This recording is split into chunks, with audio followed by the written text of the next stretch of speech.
Chapter 2. When you find it, I want to invite you, if you're okay with it, to rest upon your feet if you're physically able. Sharing the reading of the word with me.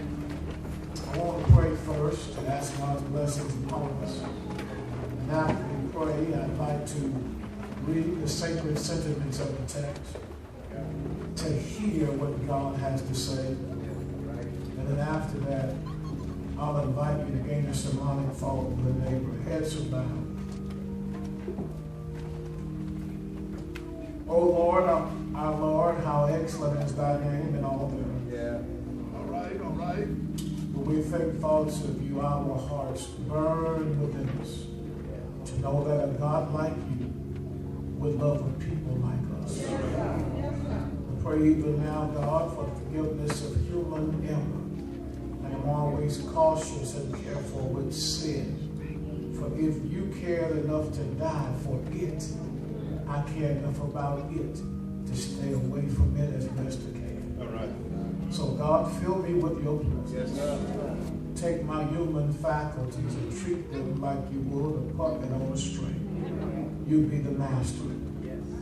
Let me be the puppet. God, I thank you for safe journey and safe travel. But this is not my engagement, it's my assignment.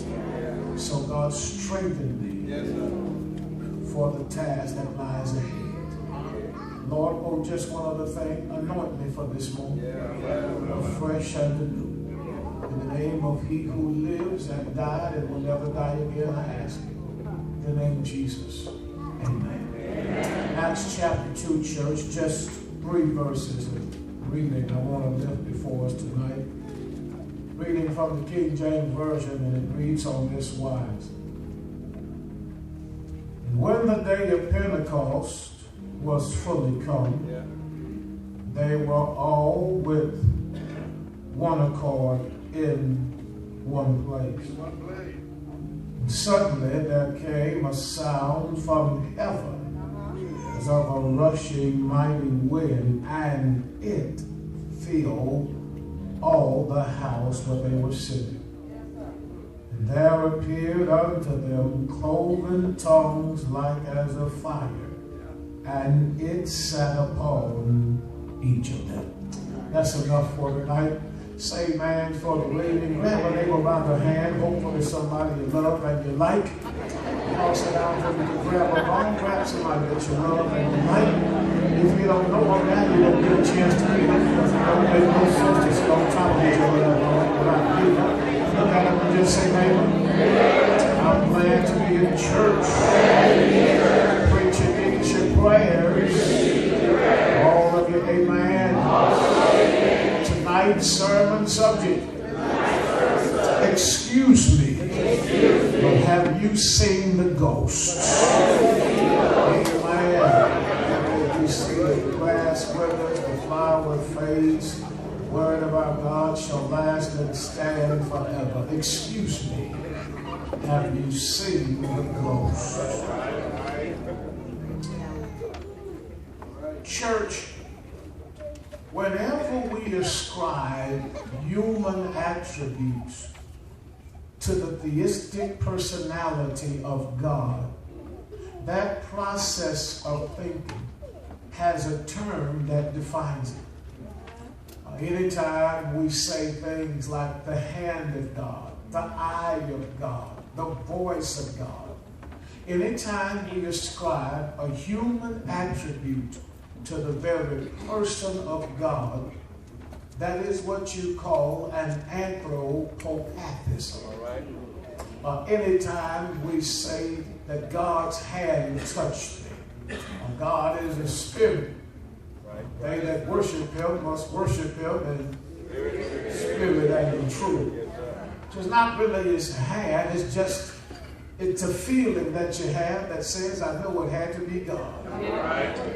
However, anytime we ascribe human attributes to God's personality, his essence, It's called an anthropopathism. Anthropos, man.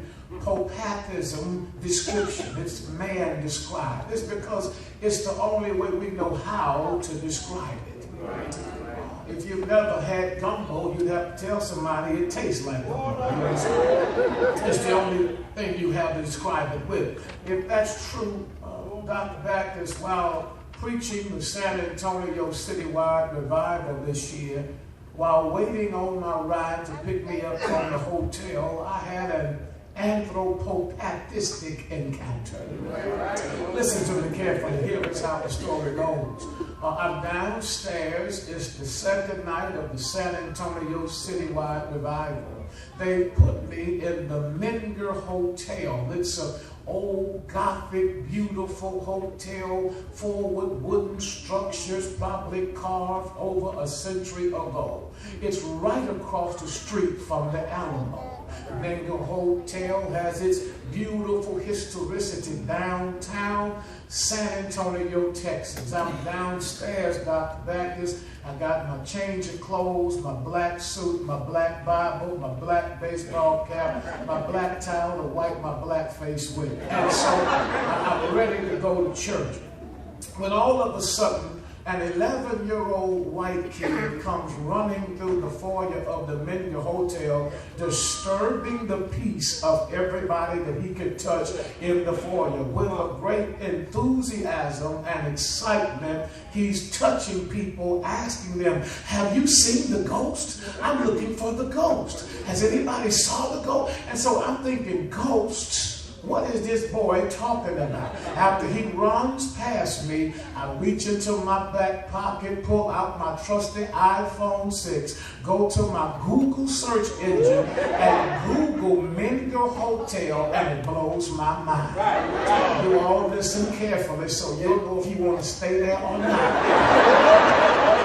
The Menger Hotel is a part of the haunted houses of the United States of America. It was established in 1846 by Mr. and Mrs. Menger and was erected in 1849. The very hotel they put me in was said to house the ghost of Mr. and Mrs. Menger. They said that Mr. Menger wears a black tuxedo, a top hat, and smokes a cigar, while Mrs. Menger wears a bell-shaped white dress with a fan in her hand. They've been seen around the coffee shop and on several floors at the hotel. The purpose of their existence, per the Google search engine, is to provide service to those who are there to make sure they get safely from one place to another. As I read this, my soul started to shout. Here is an 11-year-old boy looking for the ghost. And I'm here to do a revival and hadn't even seen the ghost.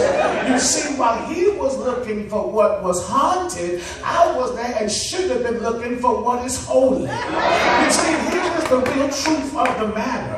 We often go to church and we don't even expect the ghost to show up. We come to church and sometimes it's a ghostly service. It's just what we just went through to go through the motion.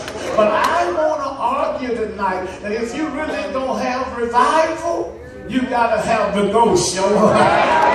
It's the book of Acts, ladies and gentlemen. And I loved it because Luke is its human author and the Holy Ghost is the one who is the progenitor. He tells Luke what to write, probably financed by a gentleman whose name is Theophilus. And chapter 1, Dr. Bachus, shouts my soul, because when you open Luke chapter 1, Jesus is alive.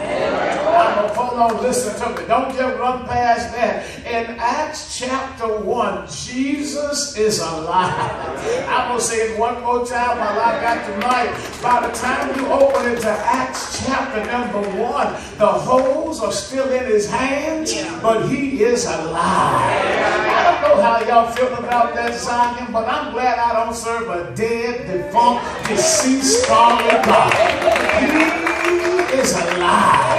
He is talking to his his disciples, and he tells them, tarry in Jerusalem until the Holy Ghost comes. And when he comes, Dr. Bachus, you're going to be my witnesses first in Jerusalem and in Samaria and in Judea and the uttermost part of the world. Then all of a sudden, something dramatic happens, church, like a Tinseltown screen and a movie preview.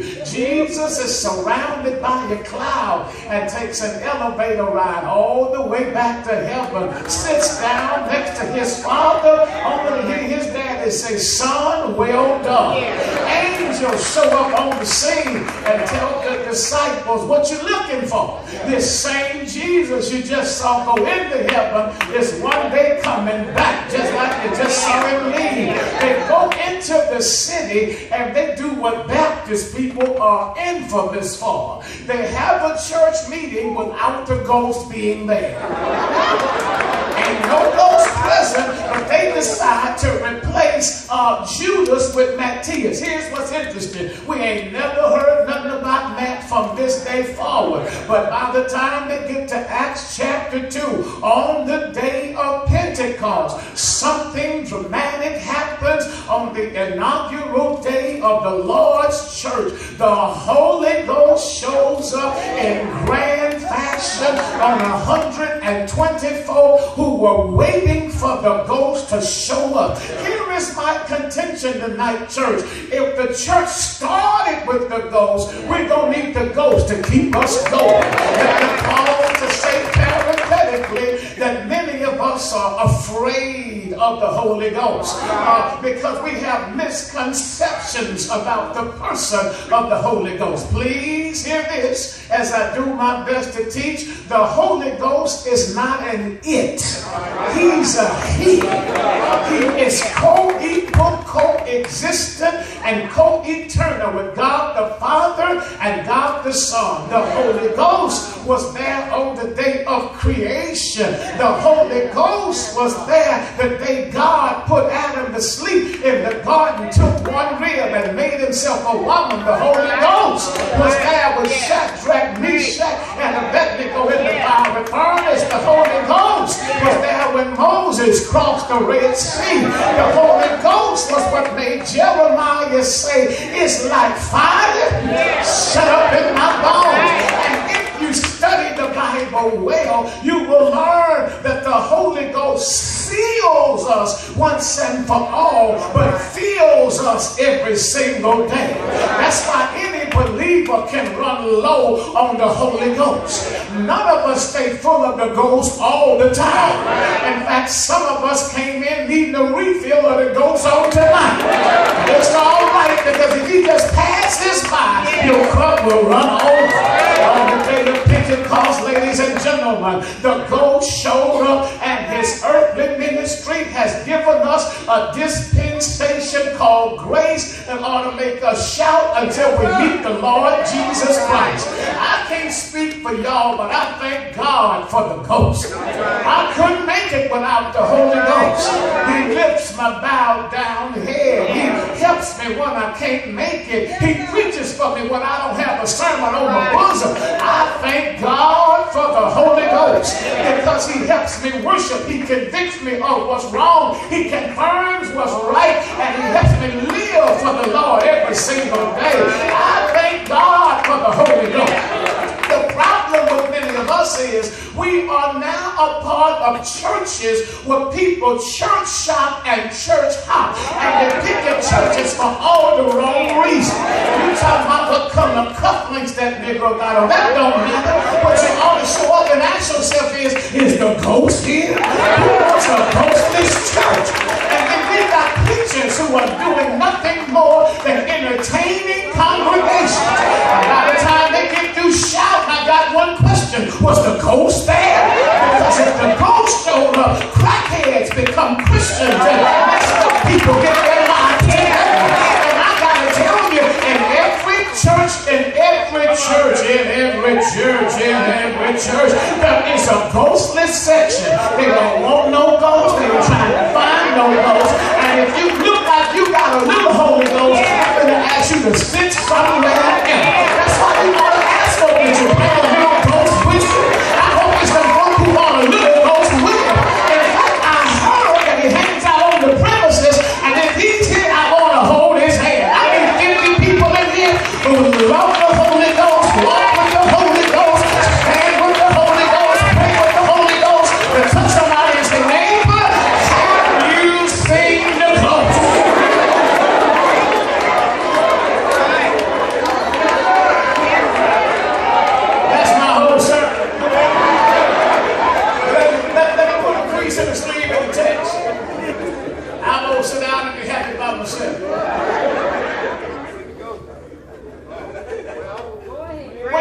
at this text, Dr. Bachus, you have to ask yourself, what does it teach us about the person of God called the Holy Ghost? Number one, it teaches us that the ghost always shows up at the appointed time. Listen carefully, friends. Listen carefully. God is a God you can feel sometimes. Come on, listen to me. I need this to make sense to you now. We are Christians. We do not serve a God who is a statue with hands that cannot touch, with eyes that cannot see, with a tongue that cannot talk. We do not serve a God you got to burn incense in order for you to smell it. It ain't how it's done. We serve a God that we can feel. I'm glad because every now and then, if you hang out around saints long enough, the ghost will show up. It's the day of Pentecost, church, and you can't shout about the day of Pentecost, the 50th day, until you examine 2 previous Jewish feasts. So walk with me down through the hallway of Hebrew Hills Lashikta as I seek to open up Jewish festival and make sure you understand why you know why the ghost showed up. You see, first you have the Feast of Pentecost, which goes backwards to the Feast of First Fruits, which goes backwards to the Feast of the Passover. Everybody say Passover.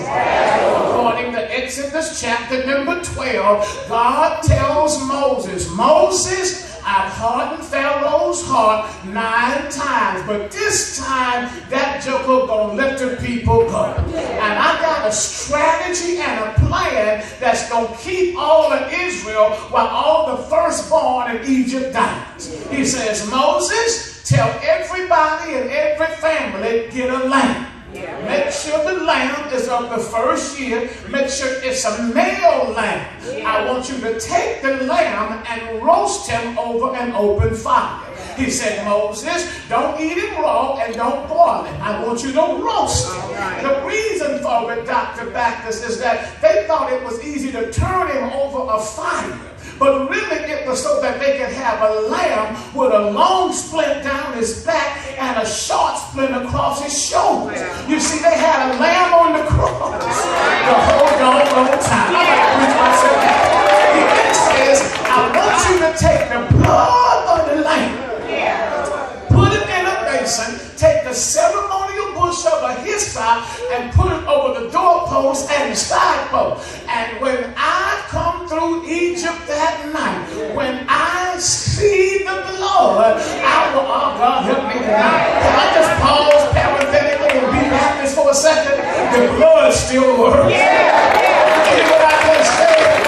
I said the blood still works. I wish I had somebody who loved him. I tell you, it reaches to the highest mountain. It flows to the lowest valley. The blood that gives me strength from day to day. It will never, I'm in church by myself, it will never lose its power. Ladies and gentlemen, from the pack, wait, hold on, can I just throw this in the gun right quick? Jesus is our Passover. When he died, the veil in the temple was ripped from the top to the bottom. But wait, the next feast is the Feast of First Fruits. 3 days later, they put to the field and pulled out a sheaf from the ground. Listen carefully. And on this day, they waved leaves to God. Everybody say, wave the leaf. It was their way of saying, thank you for what I got, even though I know my harvest is around the corner. Can I please park here for 30 seconds and tell you sometimes you got to be thankful for what you got and quit complaining about what you think you don't have.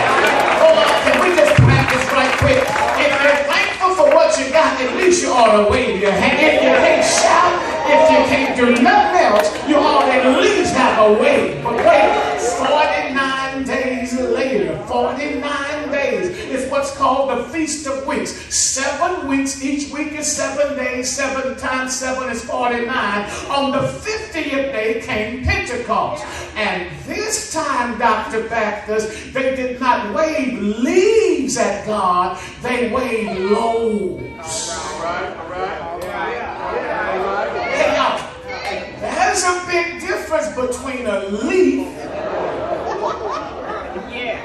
a loaf. Yeah. Okay, y'all gotta get away. Leaves are small. Yeah. Loaves are large. It takes a whole bunch of leaves to make one loaf. Yeah. Okay, you're still not getting it. Okay, let me try that. Some of us in here have moved from leaves to loaves financially.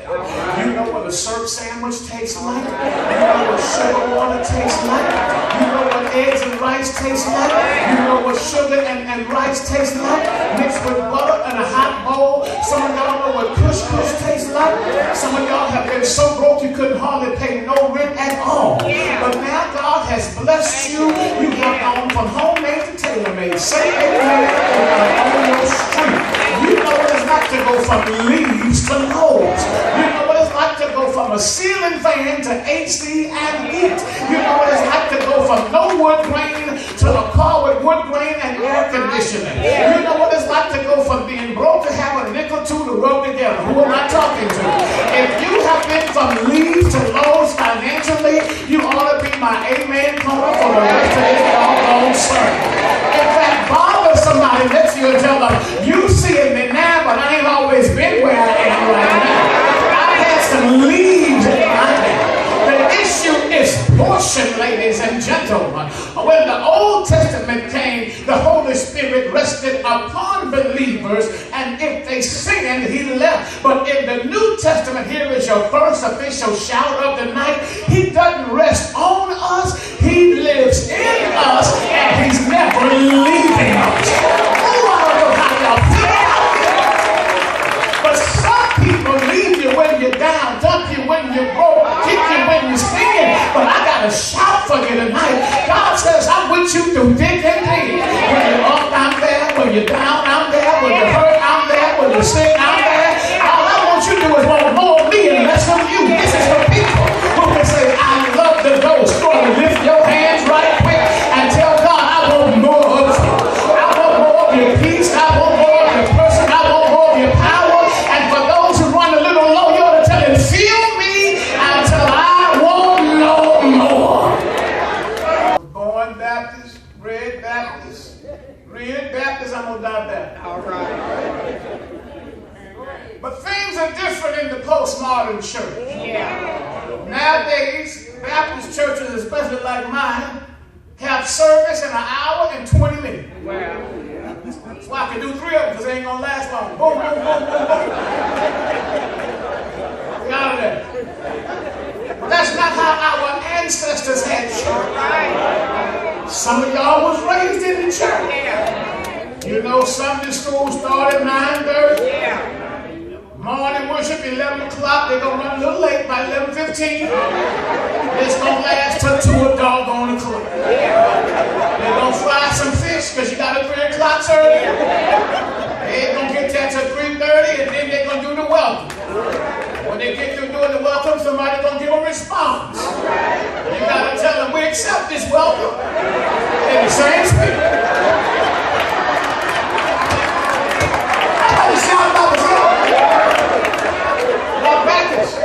For the life of me as a child, I did not cognitively understand why it took them so long to have church. Until one day I met Sister Gina Butte on row 3. She didn't move after the Mormon worship. And so, you know, folk had done all that clapping and singing, but it was just church as usual. And I walked over, I said, Mother Butte, why are you still sitting there eating fish? She said, baby, whenever he comes, I don't want to miss him. But he ain't been here yet, so I'm going to wait till he passes by. So I've been running a little low and I need a refill. And if he just passes close enough to me, I'll get what I need. Come here, come here, come here.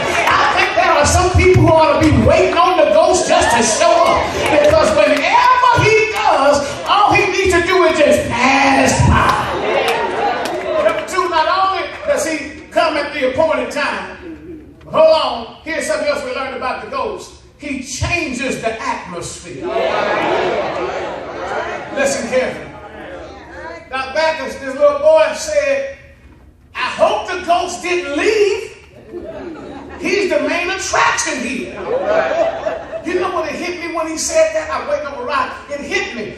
Churches are good with gimmicks. But if you had the Ghost, you wouldn't need one. The Holy Ghost is the best gimmick you'll ever have. He will draw sinners, convert people, change lives, and transform the atmosphere. It is possible, ladies and gentlemen, to go to church and the Ghost never show up. Oh, when the Ghost comes.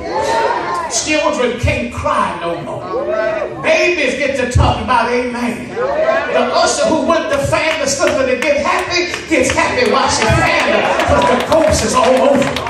Preachers can't hardly say that, they just gotta shout, say that, because the Ghost is in that house. And when the Holy Ghost is in there, you can't fight back your tears, you can't help but lift your hands. Why? Because the presence, can I just be nosy? Anybody ever been in a service where the Ghost showed up? The Ghost shows up on the day of Pentecost, and it is dynamic. It's because 120 people are waiting on the Ghost to make an appearance. Hold on. Notice the assembly first. It's 120 misfit people, to include Peter with his hypocritical self, James and John, who are always ready to fight, Thomas called Didymus, who's always doubting, Mary, the mother of Jesus, who was not a deity but needed a God, and everybody else. Isn't it amazing? God doesn't need special people. He just needs some folk who want a little ghost. You want to ask your neighbor right quick, do you even want a little ghost? Y'all ain't talking. I need somebody to ask, do you even care about your ghost? Wait, and because they are the right assembly, notice their attitude. They are there on one accord. Hey, listen, I like this church because the word accord comes from the musical genre, which means they made harmony together. Okay, hold on, you got to feel me now. Let me teach, because there's a difference between unity, harmony, and synergy. Synergy comes from the root synergeo. It means to take something bad, mix it with something good to make something better. Okay, hold on, let me show you how it works. You got a negative pulse on your battery, a positive pulse. You take the negative, hook it to the positive, and it starts to cause something better. Whenever you have synergistic stuff, you have suffering and you got joy, and you got a new peace that you never had. It's when God takes your bad stuff and your good stuff, mixes it with the grace of the Lord, and gives you a brand new flavor. Anybody got a new flavor lately? It's because you don't do something. Synergistic stuff. But in hold on, synergy is not unity, because unity only means of the same mindset. So you can have uniformity but still not have unity. Just because all the choir got on the same roll don't mean they all like each other. Preachers are good already, shout by themselves. Hold on, watch this tape. Because they are harmonious. Say harmonious.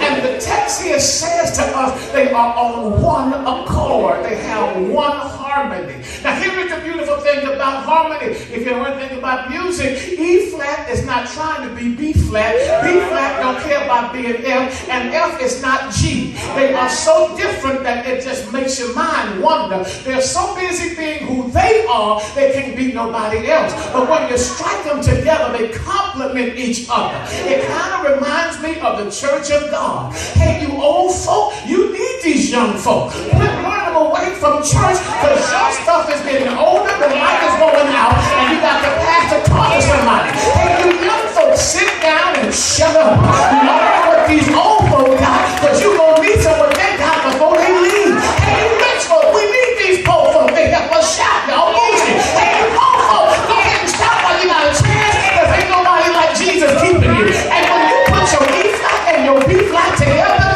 it comes out one accord. I think we ought to practice right quick. Look at your neighbor, say, neighbor, I'm not trying to be you.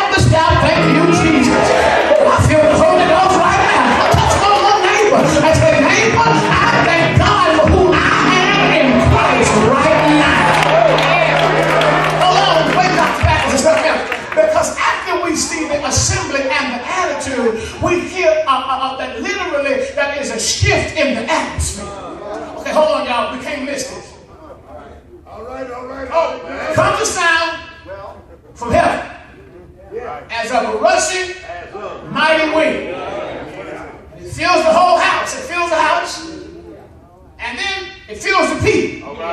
Notice it doesn't fill the people first. Because if one person is missed, it messes up the whole thing. So the Lord sets the house on fire first.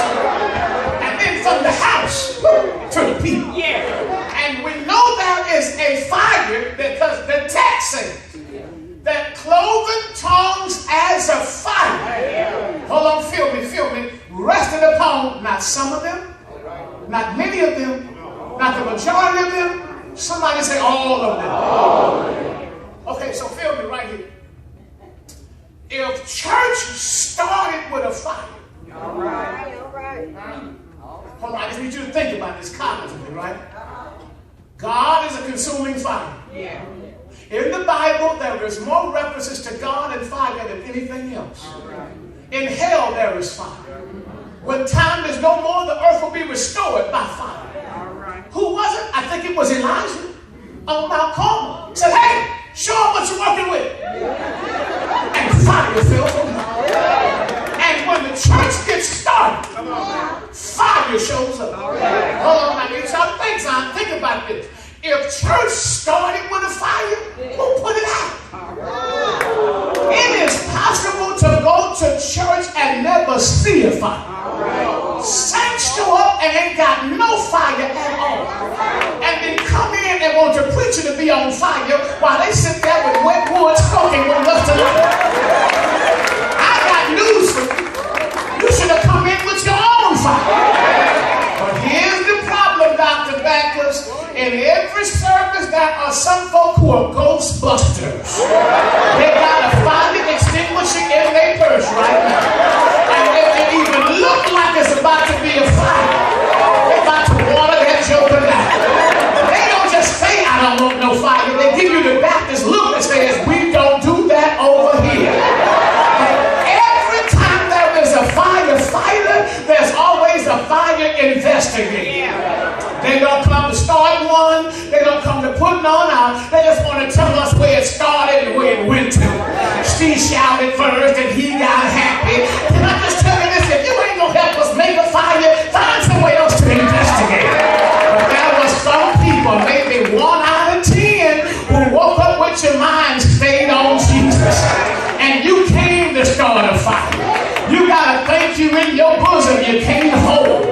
When you think about the stuff God has done for you, you get happy in the grocery store on aisle 5. You don't even need to be in church to shout. You can be in your closet looking at some old shoes and your new ones. And remember, when you ain't had one good pair. I need about 25 of y'all who just got a little bit of fire in you to tell your neighbor, be careful sitting around me, because I get happy by my doggone self. I don't need no organ. I don't need no drums. I don't need no choir. If you let me think about the doors he's opened and the ways he's made and the things he's done and the times he's healed me and the times he's blessed me, my soul cries out, hey, I'm starting to feel the Holy Ghost right now.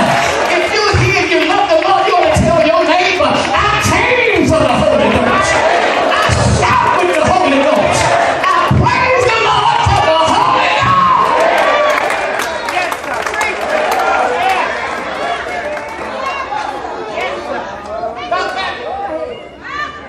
Antioch Baptist Church was a high cotton church. All right. Silk stocking church. All right. They were good people, but no ghosts.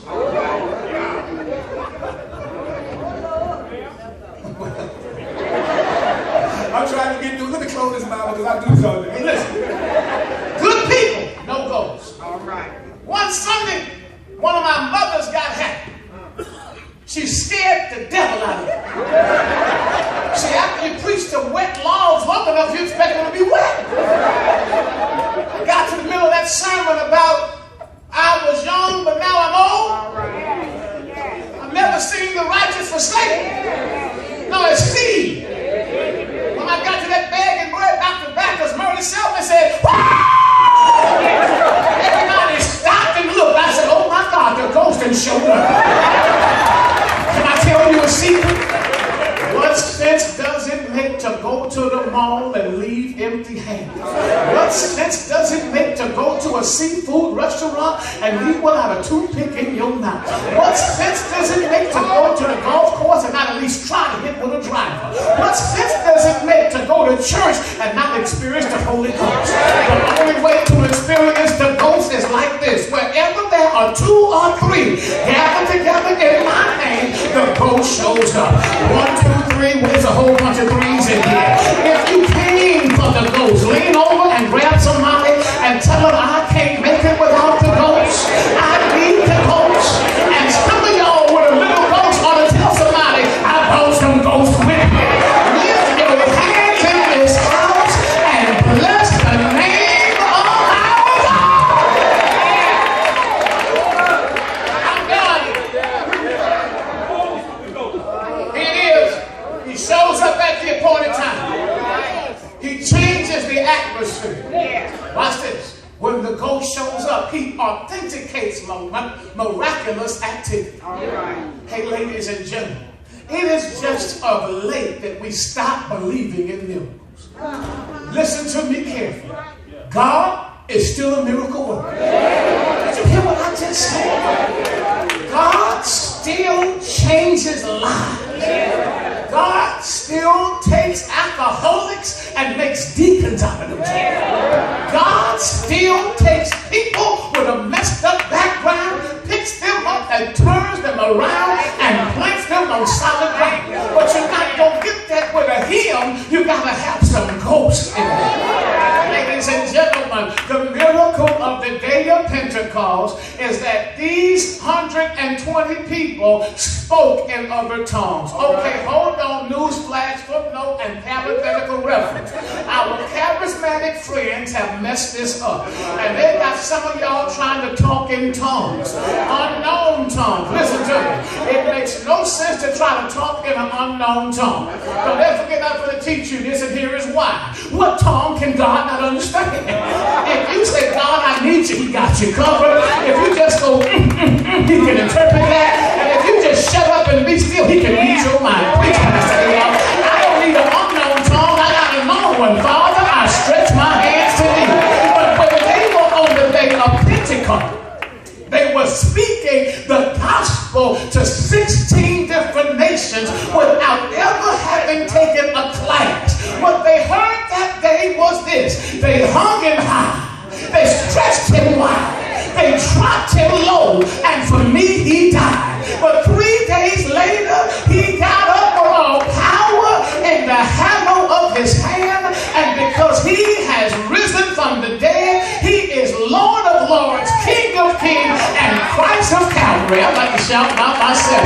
Ladies and gentlemen, I'm through. But the little boy was asked by a passerby, when will you know the Ghost showed up? The little white boy stopped and he said, oh, no one can sit still while your Ghost is around. He said there's going to be some running and some shouting and some excitement. Now, if he feels like that about his Ghost, how come we can't feel like